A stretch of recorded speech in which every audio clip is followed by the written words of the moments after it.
G'day. Welcome to Aussievision. It is Craig here, and I am here with Hayley, Emma, and Sam, my fellow team members. How are we feeling, team? Are you caffeinated this morning? Barely. Yes. Well, I don't know if I needed the caffeine after that experience because we have just finished watching the first semi-final of Eurovision 2025 in Basel, and I think it's fair to say that there were some results. There were some results that were perhaps a little bit surprising.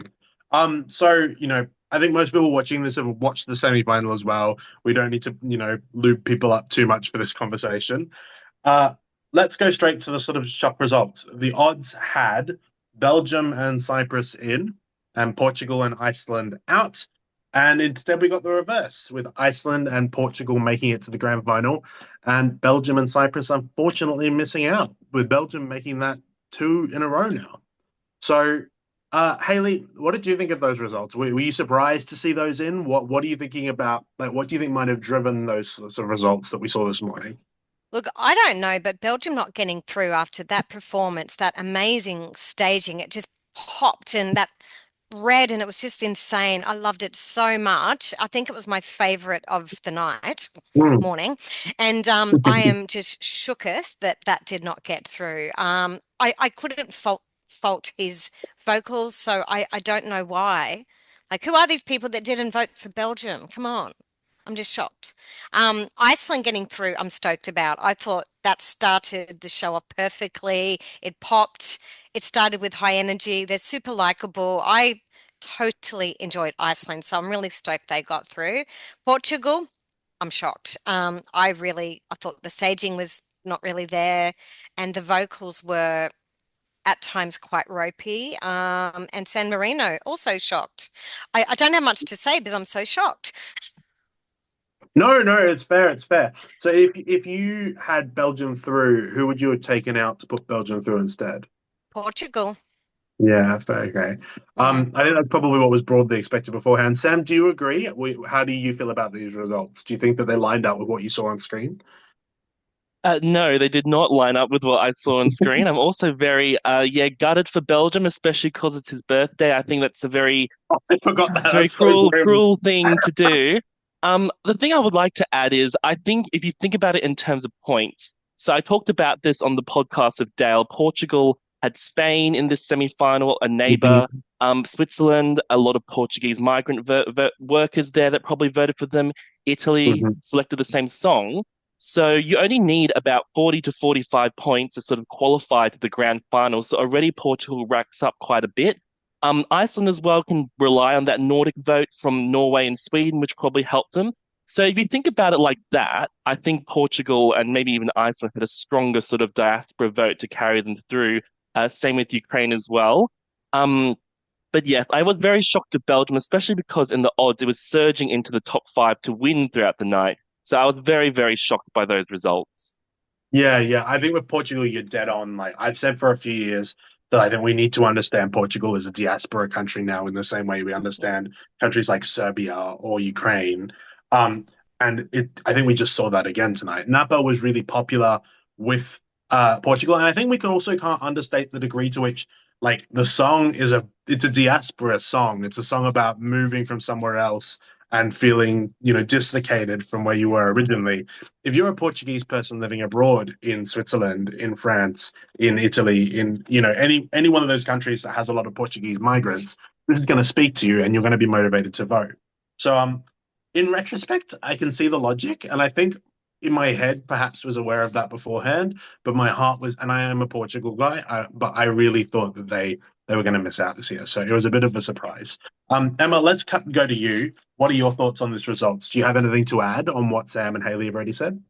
I do. I thought watching the show, I felt that Portugal really popped out after Mm. Sweden. You've got a very sort of in your face, dancey number, and then you cut to Portugal, which was very mellow. But one of the things I did enjoy about Portugal is I'm a Beatles fan. I love my sort of Mhm. 70s ballady kind of pop, and Portugal really played into that. And I think if Sweden wasn't your cup of tea, Portugal would have been. And so I actually felt that it really stood out musically coming behind a song like Sweden. So I'm actually not all that surprised that it got through because yeah, I just felt the lineup really helped it. But nevertheless, I was still a little bit surprised to see their name actually called out. But I actually think it was well deserved. Yeah, yeah. Just to build on what's already been said, I agree that I was really shocked to see Belgium out. If I think about it in retrospect, I was really impressed by it. And I know that Courtney and Tony on the commentary track were really bigging it up as well. So I think that's probably one of the biggest shocks we've had in a couple of years. And it's a real shame too, because for 2 years running, Belgium's, had their song out, has leaped to like crazy high in the odds, and then has just tumbled down and ended up non qualifying. So gosh, they might be building a complex at this point. If I'm thinking more sort of critically about it, there are a couple of moments in that Belgian staging which are a bit odd. Like the one where he's sort of like humping himself on the floor is like I do wonder if some of that might have just put people off, and it might just have been something like that. But the other thing we have to remember is that you can't cast a negative vote, but equally you have to actually motivate someone to vote for you. And I do just wonder if this fell into the sort of everyone's fourth favorite song trap, where people liked it, but they didn't vote for it. The other song, which none of us have really discussed yet, is Cyprus, which is also broadly expected to go through. I got to admit, given all the hype about that before I saw it, I was watching it and being like, parkour, parkour. Like it was a little bit messy, wasn't it? And I'm not sure that Theo's a sweetie, but I don't know if he hit the notes that he needed to be hitting tonight in order to make it through. So Cyprus and Belgium, I think of the two, I was less surprised to see Cyprus not make it through. But let's move along. Going from the sort of shocking end of the night. I'd like to ask you of the performances you saw tonight, not including, I will say, the three automatic qualifiers who weren't able to be voted for tonight. Who do you think won the semi-final of the competitive performances we saw? Sam, I'll go to you first. Well, I am a big Swedish stan, but I generally do think Sweden won the night. I thought it was an absolute banger. I felt like the backing vocals, they've added a bit more of it, so it adds a bit more depth. The flame effects are very powerful, and I was very impressed that the light and sound and laser show, rather, sorry, was better than the Melfest version. We talk about Melfest being very slick production, but that Swedish production team has really got on the case in Basel and done a really good job. So I think I'm pretty comfortable to say I think Sweden won tonight. Yeah, and I think this is actually it's nice to see a Swedish performance at Eurovision where it feels like the final Eurovision performance is actually an improvement on Melfest, because I do think we've had a couple of years in a row where it's felt like the final version has been a bit of a devamp from what we saw in Stockholm. So they definitely built on this, and I thought it was really impressive as well. Hayley, who do you think won the semi? I think Sweden as well. Everything that Sam said, look, it was slick. Sweden are always slick. It was perfectly performed. It was fun. Um, I sort of, it was hard to hear the audience because I felt they've turned down the volume on the audience, but I swear to God that they were making more sound for at the end of Sweden. So I think Sweden have won that semi by a mile. Yeah. No, I think you're probably on something there. Emma, do you have any hot takes first, or are you going to just say the same thing? Unfortunately, I am going to say the same thing. I would say Wow, Sweden would have won groundbreaking. that. I know. Yeah, and as Sam and Hayley mentioned, I really liked the fact how they built on the performance from what we saw at Belfast, and I loved how they came out to the front of the stage at the end. Really made use of the unusually shaped stage that we've got here this year, and really connected with not just down the camera, but obviously with fans in the arena as well. And yeah, there was just nothing not to like about it. I think they were the clear winner. Yeah, yeah. I think you're all probably right, but just for the sake of saying something different, I want to give a shout out to Estonia. Now, I don't like the song very much, and I find Tommy Cash quite an unlikable sort of personality on stage. But I don't think we can avoid the fact that, like, it was pretty polished tonight. He's really lifted it since Esti Lau. And the thing that really stayed with me, Tony Armstrong, who is both not really a fan and is also a heterosexual man, frothed this, like kept talking about how much he loved it all the way through the show. And so I'm like, it's just going to have an audience. It doesn't matter that the fans aren't that hot on it. It's really well performed. He does a good job. He's not necessarily vocalist of the century, but in some ways the comedy voice sort of works for it anyway. Like it's the same as the language. The song's not really in Italian. I've always said that the song is in the language that people in Dolmio pasta sauce ads speak. It's sort of Mamma Mia. But I think, yeah, I think if Sweden somehow didn't win this semi-final, and I think they probably did, then I think the chasing pack is led very solidly by Estonia of the songs we saw tonight. Um, so just before we move on to some questions about the show itself, is there one or two other performances that any of you would like to highlight that you particularly liked, that you're particularly excited to see in the final from tonight's performances? Emma, I'll go to you first because I think I've left you last the last couple of times. I'm going to say Albania. I think Albania was, if you had not watched or listened to any of the songs going into the semi-final, I think Albania would have been the one that stood out to you as being possibly the winner, even the most highest quality entry across the board. I just thought the vocals were amazing from Beatrice. She looked stunning. I really like the contrast of the red and the black versus the red and the black and the white on the other side. Yeah, I just thought it had everything that you would want in a Eurovision performance, and I think that one was probably. I wouldn't be surprised if. I don't think it would have won the semi-final, but I do think it might have, top 2 or 3, I'd say. Yeah, good shout. Albania's been one of my favorites the whole season. The one thing I will say for it is that I feel like in this final staging package we're seeing they're underselling the little dance she does a little bit. Like she still does it, but it doesn't fit. That to me was the moment which was going to make someone pick up their phone or was going to make, someone really vote for it. And it feels a little bit like it sort of gets lost in the mix. Like you don't really notice her doing it as much as I think you did in the national final, for example. But otherwise, I agree entirely with everything you just said. A really impactful performance, and Beatrice is always like one of the best vocalists of the year. You can't fault her. Hayley, any performances you'd like to highlight? Yeah, but I love Albania. It's in my top 5. I was so excited to see that amazing dress, but I will just say one thing against the staging is I felt like in how you were talking about, the dance, there Mm, wasn't enough close-up shots of her face and opportunities for her to connect down the camera. And because mhm. she's such a compelling performer, I feel that they've kind of missed a bit of a opportunity to kind of sell the song via her, Yeah, because she's just everything. I love her. The song, it was just perfect performance. And I wouldn't be surprised if it maybe came second or third as well. But I also yeah. want to mention Poland, Poland. What a which is my shock. is my now number one of the, because my number one Azerbaijan got knocked out. Um, Look, she was amazing, but gosh, her vocals are quite exposed at the beginning. She's singing in such an incredibly low register, and I mean, she's got a very wide vocal range, but I'm sort of listening in for her to make a mistake almost because it's so exposed. Um, the staging, I'm really glad. I know this sounds weird because there's a lot going on, but I feel that Poland have got the staging right this year. They haven't gone with the crazy ass graphics on the screen. They've just sort of let her to sell it, and she's everything. So, I mean, I always thought Poland were getting through.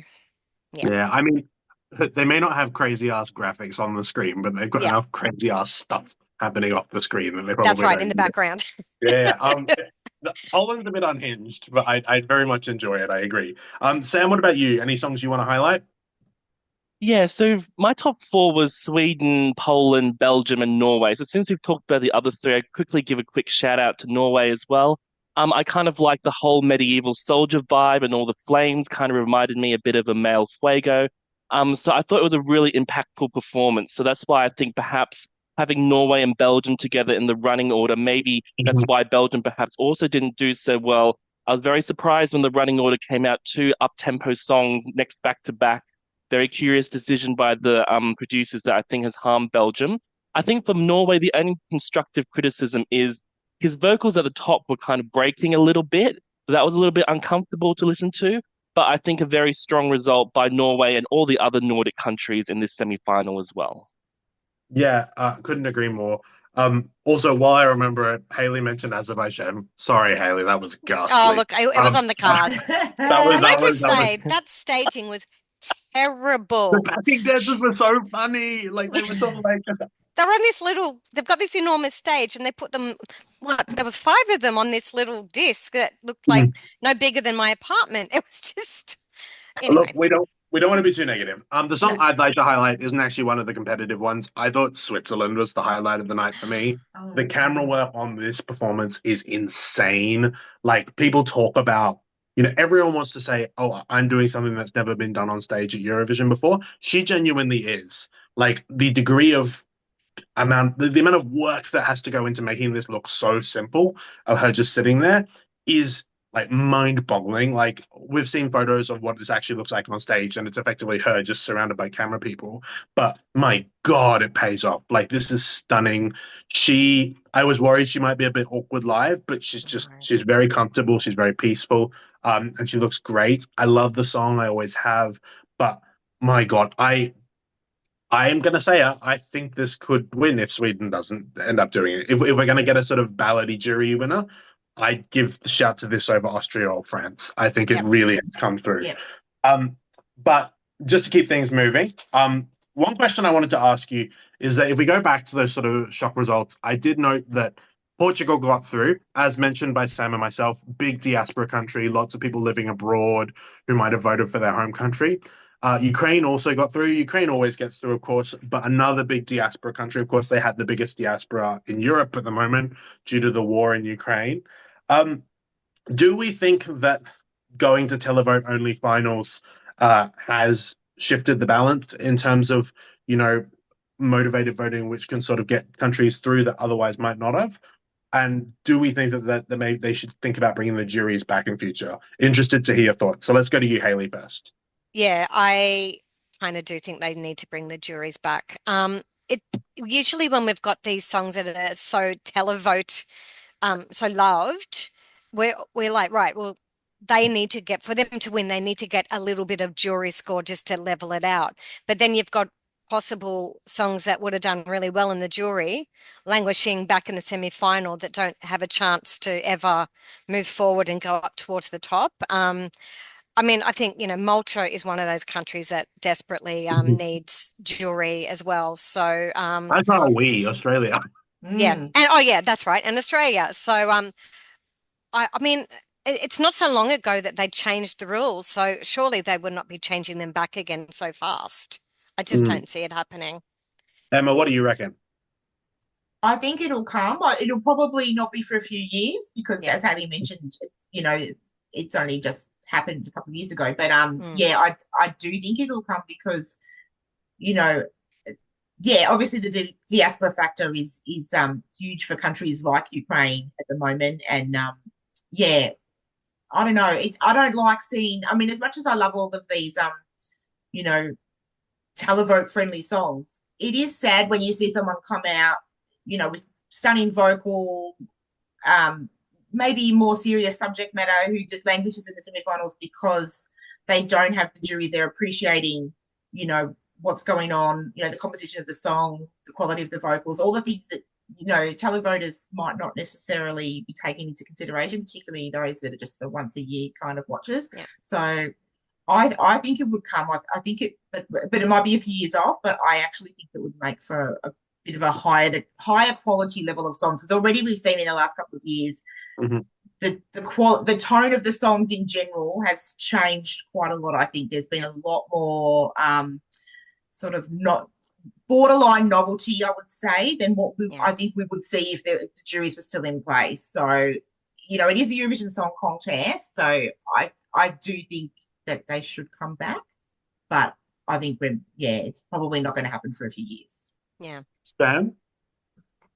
Yeah, I agree with what everyone said. I think the only thing I'd like to add is like from a mathematical perspective, like if we think about the first semi-final last year when we were there, but we also had Slovenia, Croatia, and Serbia.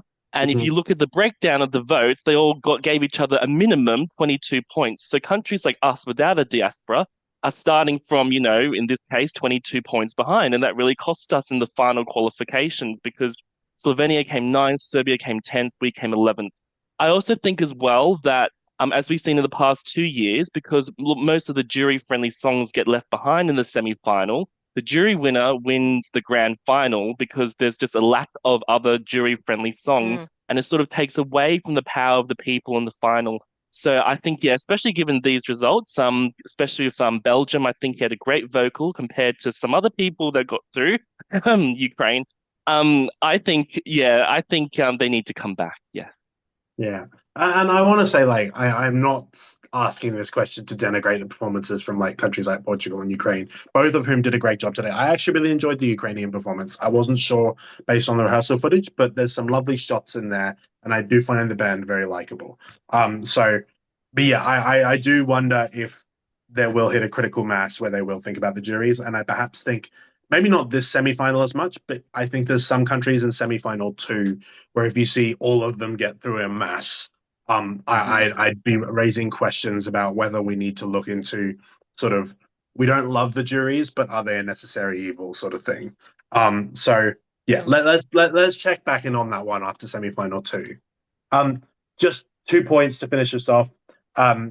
First one is obviously we have our new commentary team this year. We were all watching the SBS coverage, and we have the wonderful Courtney Act and the Australian icon Tony Armstrong, who are gracing us with their presence. What did you think of the new commentary team, guys? Were you impressed by them? Sam, I'll go to you first. Yeah, I thought they were okay. I mean, I'm always a Julia and Sam standard. It's like gold standard, so no one will ever reach them. Obviously, Courtney brings a lot of Eurovision experience as well. Can also probably play a fun drinking game now. Every time she says twink, you can, have a sip. She said it about 3 or 4 times in the broadcast. Tony, I think, brings a different perspective. I'm still yet to be 100% sold. He did say the phrase pre-tournament favorite, so he's obviously coming from like a sporting background. But I think they're okay. I prefer them to Joel and Miff, to be honest. Yeah. Emma?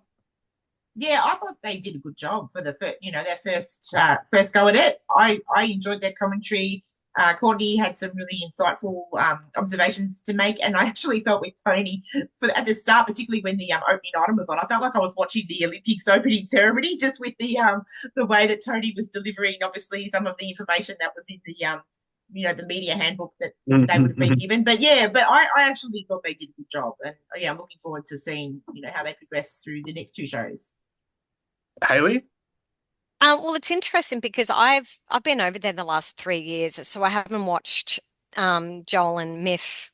I've got nothing to compare to recently, but look, I thought they were great because they didn't say too much. They said the right amount, and then they let the song speak for itself. So, I mean, and they seem to vibe really well, I think. They seem to have a really I think good they quite working like each relationship. other. Yeah, Yeah. yeah, and you can tell, and that's important. Look, I think they did a great job. I mean, there'll probably be people out there that bag them, but I thought they were great. So well done, guys. I thought it was a really great first effort from them. I do think there were times where you could tell they were scrambling for what to say. I think during the postcards, it was a bit like, "Oh no, what do we say about this act?" But I think that will come with time once they get used to the sort of pace of the show, and what they need to have ready in advance versus what they can just sort of do off the cuff. But for a first effort, I think they had a lot of natural charm. They had a lot of natural chemistry. I like that Tony comes from like a complete sort of I don't know what's going on perspective. I actually think that's really refreshing. And I like that I think with Miff and Joel, sometimes it leans too far into the isn't this camp, isn't this silly aspect of the show. Whereas I liked that Tony and Courtney were largely sort of just calling it as they saw it. Like it felt a little bit less like they were trying to force a particular narrative of what Eurovision is to my ears at least. Mm. Um, but yeah, great job, guys. I'm so excited to have them. Honestly, biggest name commentary team I think we've had. So I'm so excited to have these guys as the face of Eurovision this year. Um, one more question before we go, and I'll try and keep it short. We obviously had an appearance and an interval act from Dame Celine Dion tonight. Um, I'm quite curious. So she said, she made a comment to the effect, "I wish I could have been there in Basel with you tonight," but she didn't actually say, "I won't be in the final," which was widely reported. But when you listen back to the message, that's not what she said. And some eagle-eyed fans have noted that that message appears to have been recorded some months ago at the same time as an appearance she did on French TV in their show Star Academy. So I think it's still an open question as to whether we'll be seeing Madame Dion on Sunday. What do you guys think? Do you think we will be getting a performance from Celine on Sunday? Hayley? Yep. Uh, why would they show that footage in semi-final one? Yeah, it's so weird, right? That's like it's screaming obvious. I think she's going to be there.